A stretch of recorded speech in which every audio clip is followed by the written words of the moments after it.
بسم اللہ الرحمن الرحیم۔ آج سے موضوع پر مسح کرنے کے احکامات بیان ہوں گے۔ تو مسح کی اصطلاحی اور لغوی تعریف یہ ہے۔ لغوی تعریف کسی چیز پر ہاتھ پھیرنا، اصطلاح میں بھیگے ہوئے ہاتھ کو اس چیز پر پھیرنا کہ جس پر پھیرنے کا حکم دیا گیا ہے۔ اب موزہ اور خفین کی تعریف۔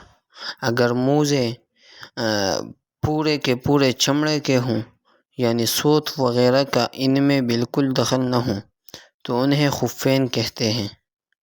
اور مسح علی الخفین کا ثبوت یعنی موزوں پر مسح بکثرت احادیث صحیحہ سے ثابت ہے۔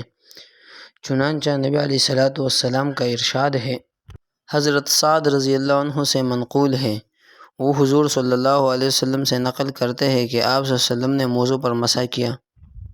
یہ روایت بخاری شریف میں موجود ہے۔ ایک دوسری روایت جو بخاری شریف میں ہے، حضرت عامر بن امیہ نے حضور صلی اللہ علیہ وسلم کو موزوں پر مسح کرتے دیکھا ہے۔